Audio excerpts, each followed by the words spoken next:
नमस्कार किसान भाइयों, आप सभी का हमारे YouTube चैनल NSR में बहुत बहुत स्वागत है। आज हम आपको जानकारी देने वाले हैं खीरे की खेती प्रोटेक्टिव कल्टीवेशन में किस प्रकार से करते हैं और उसमें जो फर्टिलाइज़र होता है वो हम किस प्रकार से रखते हैं।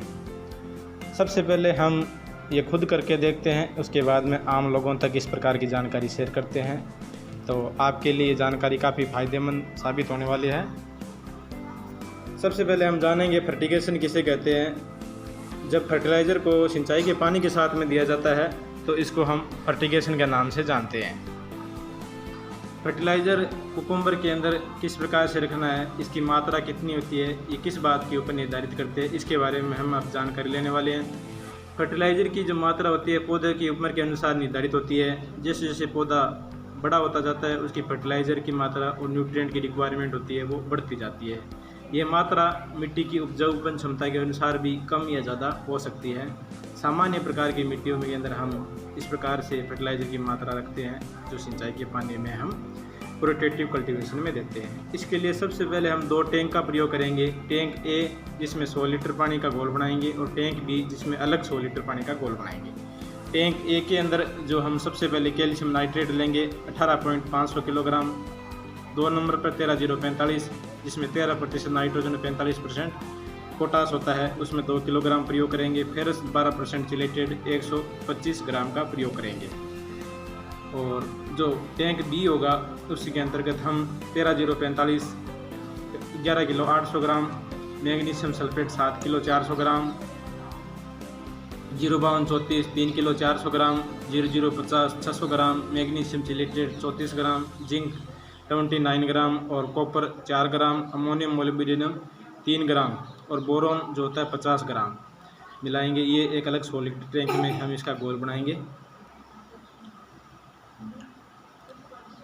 जो फर्टिलाइज़र को हम पौधे को देंगे वो इसी के अनुसार देंगे। इसी जो होगी इलेक्ट्रिकल कंडक्टिविटी वो सबसे महत्वपूर्ण इंडिकेटर होता है कि पौधे को कितना प्रतिशत न्यूट्रिएंट हमें देना है। ये निर्धारित करता है कि हम जो सिंचाई का पानी दे रहे हैं उसके अंदर कितना प्रतिशत आपका पोषक तत्व फर्टिलाइज़र जुड़ा हुआ है। तो इसी का जो स्तर होता है शुरुआत में खीरे के प्लांटेशन के 20 दिनों तक हम 1.5 ms पर सेंटीमीटर स्क्वायर पर सेंटीमीटर रखेंगे, क्योंकि पौधा जब छोटा होता है उसको अधिक इसी या अधिक फर्टिलाइज़र की ज़रूरत नहीं पड़ती है।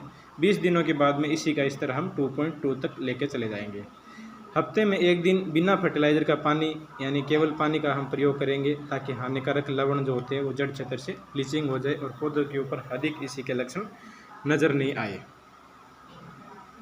तो आपको ध्यान में रखना है कि जो इसी होता है वो 1.5 शुरुआत के 20 दिनों में और 20 दिनों के बाद में 2.2 के स्तर तक लेके जाना है। इससे अधिक इसी का स्तर नहीं बढ़ाना है।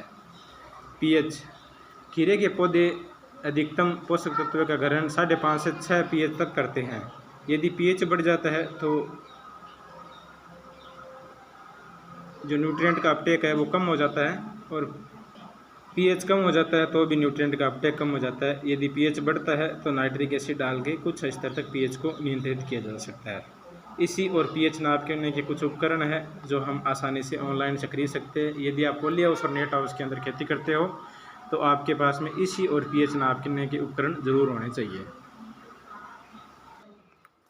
पॉली हाउस और नेट हाउस के अंदर हम सिंचाई ज़्यादातर ड्रिप विधि से देते हैं और ड्रिप विधि का जो सबसे प्रथम सिद्धांत यही है कि जितना पौधे को आज पानी की ज़रूरत है आज उतना ही पानी देना है, न अधिक पानी देना है न कम पानी देना है। तो आपको प्रतिदिन ड्रिप इरिगेशन से पानी देने की आवश्यकता पड़ती है। यदि एक एग्जाम्पल के लिए हमें 4000 लीटर पानी ड्रिप इरिगेशन से प्रति एकड़ में देना है तो हमें ये पानी एक बार में नहीं देके 3 से 4 शिफ्टों में देना चाहिए। यानी एक बार जो शिफ्ट बनाएंगे उसमें 1200 से 1500 लीटर पानी से ज़्यादा नहीं होना चाहिए। और इस प्रकार से 4000 लीटर पानी हम 3 से 4 शिफ्टों में देंगे। और हमेशा इस बात का ध्यान रखेंगे जो पानी है इरिगेशन जो है आपका फील्ड कैपेसिटी तक बनी रहनी चाहिए। फील्ड कैपेसिटी का मतलब होता है कि आपकी जो जड़ पौधे की जो जड़ क्षेत्र होती है उसके अंदर 50% ऑक्सीजन और 50% पानी का स्तर बना रहना चाहिए ताकि पौधे की जड़ का विकास अच्छा हो सके और न्यूट्रिएंट का अपटेक आसानी से हो सके और पौधे की ग्रोथ अच्छी हो सके। यदि बरसात हो गई है और नमी अधिक हो गई है तो आप इरिगेशन को इग्नोर भी कर सकते हो। यदि फर्टिलाइज़र की मात्रा इसी और pH के अनुसार देते हैं तो शुरू के 20 दिनों के अंदर जब हम इसी 1.5 तक रखेंगे तो हमारा 100 लीटर के दोनों टैंक जो 100 लीटर के टैंक हैं हमारे 6 दिन तक प्रति एकड़ में चलेंगे। ये एक अनुमान है और आपके इसी और पीएच के अनुसार ये थोड़ा 1-2 दिन आगे पीछे भी हो सकता है। और अगर 20 दिन के बाद जब पौधे को अधिक फर्टिलाइज़र न्यूट्रिएंट की ज़रूरत होती है तो उस समय इसी का जो इस तरह होता है हम 2.2 तक लेके चले जाते हैं, तो उस समय आपका जो ये फर्टिलाइज़र का टैंक होगा वो 2 से 3 दिन तक ही चलेगा। ये प्रति एकड़ के हिसाब से होगा। अब यदि आप 3 एकड़ में खेती करते हो तो 300 लीटर पानी का एक साथ घोल बना सकते हो। 5 एकड़ में करते हो तो 500 लीटर का पानी का घोल बना सकते हो। यदि आप 10 एकड़ में करते हो तो 500 लीटर के 2 बार घोल बना सकते हो। उसके हिसाब से आप दिन का कैलकुलेशन कर सकते हो कि आपका ये फर्टिलाइज़र टैंक कितने दिनों तक चलेगा। जहाँ तक संभव फर्टिगेशन के अंदर फर्टिलाइज़र का जो टैंक होता है उसके अंदर फर्टिलाइज़र सीधे नहीं डालना चाहिए। एक बाल्टी में बाहर अच्छी तरह से घोलना चाहिए ताकि फर्टिलाइज़र आसानी से गुड़कर पौधे को जा सके। क्योंकि बहुत से फर्टिलाइज़र होता है जो जैसे फॉर एग्जाम्पल आपने 4 ग्राम कॉपर डाला है और वही टैंक के पेंदे में जाके बैठ गया तो आपको उसका कोई फ़ायदा नहीं मिलने वाला है। दोनों टैंक के फर्टिलाइज़र आपस में मिक्स नहीं होना चाहिए क्योंकि ये इनका आपस में कॉम्बिनेशन नहीं होता, इसलिए हमने इनको अलग अलग टैंक में आपको डालने का निवेदन किया है।